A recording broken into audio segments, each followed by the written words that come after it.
Jordan Zimmerman is here with us right now, founder and chairman of Zimmerman Advertising, to talk about first these political ads and then to talk about what's going on in your home state of Florida.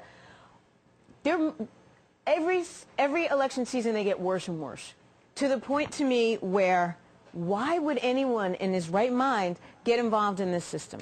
You know, it's a great question, Tracy, and I got to say that, you know, you really have to ask yourself, because everybody has something in their closet. And it isn't about the platforms any longer. It's really about what kind of dirt can I dig up on you, or what can I make up to put onto the air to get somebody to not consider voting for you and to consider voting for me. You know, we have to go on record now and say we must outlaw mudslinging. Can we do that? They have to. There has to be a law set. You know, there are ways that, you know, political advertising on television has to be approved, just like network advertising has to be approved. Approve it all. Say, for now on networks, no more mudslinging, cancel it, and make them stand to a platform. What are they going to do for our country? What are they going to do for the people of our country? What are they going to do in the state and local government? But we saw over the weekend, and I'm actually just trying to find the details as I'm talking to you now, there was a phone call that was caught, and it was a reporter on the air saying, let's see if we can try to find a child molester in the audience. Let's see if we could try to find all these awful people in the audience so we can get it out there and say, hey, these are the kind of people that come to, you know, to support certain candidates. That's where we are now. And we have the media doing this, maybe not even so much the candidates. Listen, we're all citizens. We want to know what those politicians or candidates are going to do for us. Last time I was on, we talked about ban career politicians. There should not be a life that you live in politics. Let businessmen and businesswomen represent our country and our local governments in politics today. And again, make them have platforms that are useful platforms for your family, for my family, and for the families that are out there. But, I mean, we did talk about this, term limits. Talked about how back in the day when our forefathers wrote the Constitution, they had no anticipation of people being career politicians. Correct. Add some business knowledge to this economy, because that's what we need right now. Well, you know, we looked at our last election, and, you know, we talked about President Obama last time. We talked about change. But we didn't talk about Mitt Romney. And we didn't talk about what Mitt Romney did in Massachusetts when he took over the governorship up there in a Democratic state as a Republican. And we didn't talk that he didn't raise taxes. What he did was he didn't reduce taxes. What he did was he reduced government. Pretty interesting. He went in there with a $2.5 billion deficit and said, you know, I have a problem. What am I going to do? The people can't afford to pay any more taxes. Regular politicians would have just done that. They would have raised taxes. Mitt went in there and cut government in a big way, and little did you know, 4 years later, they had a $750 million surplus. So I applaud Mitt Romney, and that's the kind of career, that's the kind of businessman that we need leading our government today. He's not getting high scores, though, for health care. But that being said, then you got someone like my fine state of Jersey, Governor Christie. He's a powerhouse. And the worst is he's being demonized by the, I mean, call them what you will, but the likes of Paul Krugman and Ray LaHood, our transportation secretary, because he has said we're not building the tunnel to nowhere because our state cannot afford to build a new tunnel between New York and New Jersey. We just can't afford it.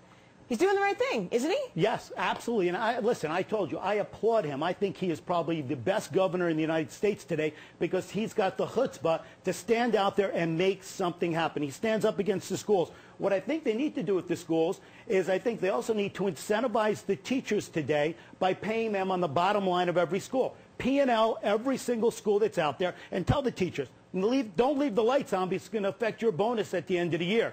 Don't throw away the books because it's going to affect your bonus at the end of the year. Make sure you turn the air off at the end of the night because it's going to affect your bonus. Run our schools like we run our businesses today. And that's what we're missing in the industry, and that's what we're missing in our public school system.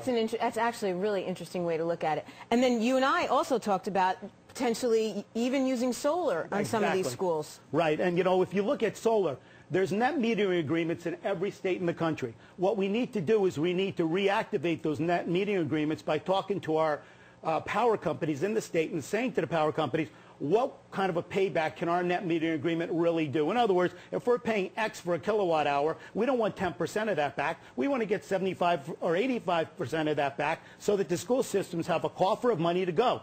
For what? Think about this. So we could pay our teachers what they rightfully deserve. Just way more. What we could do is we can incentivize those teachers at the same time with what I just spoke about. But we can also give our children the proper curriculums that they need. And most importantly, every student deserves to have A laptop. We work on them every single day. Why don't the students have them? Agreed. Okay, so wait. So we're talking about putting solar panels on schools, basically. Right. Yes. And then you could sell that energy. Absolutely. You resell it back. It's called a net metering agreement. You sell it back to the power company, and the power company resells it. How many states, how many times in New York do we need more energy over the summer so they have blackouts? Do you know what I learned recently? There's a university near me, William Patterson. They put up one of those, it's like a parking garage. They park underneath, the solar's on top. Right. They're Brilliant. selling it, making money. And that's really what we need to do. Yeah. If you look at what's happening out there, we're not thinking like businessmen and businesswomen. We're acting like government officials, and we think it's an endless coffer. It reminds me of General Motors. Well, during its old regime, how they thought they would never go out of business. Should the unions then be abolished?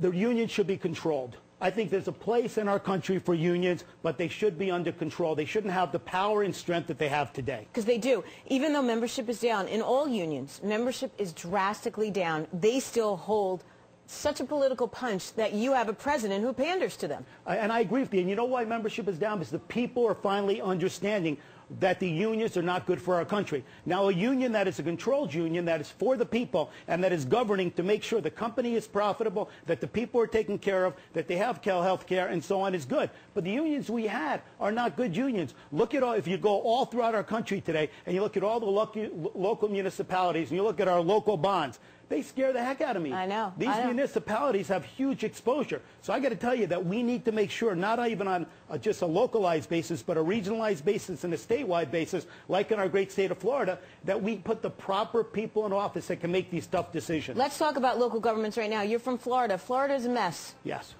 Do you think Florida will institute a state tax? No, I don't.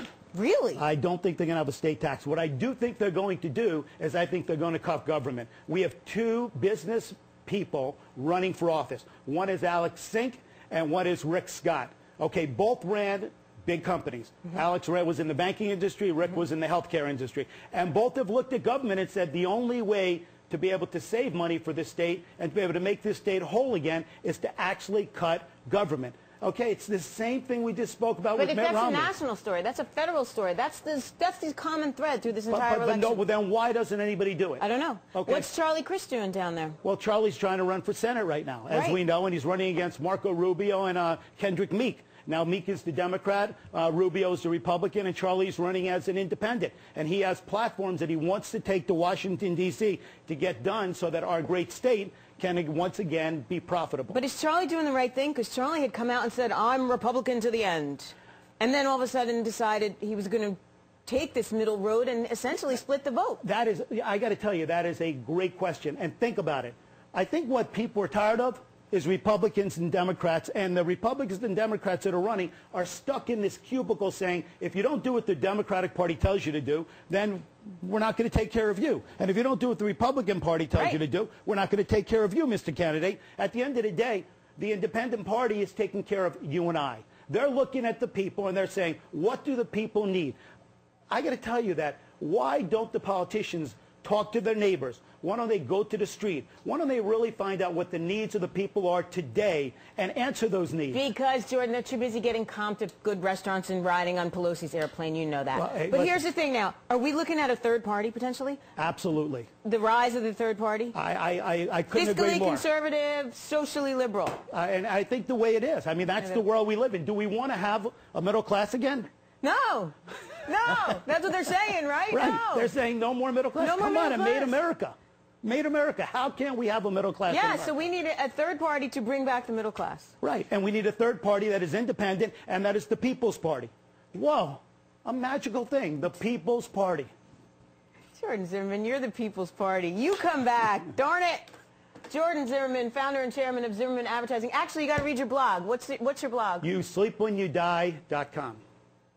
Lord.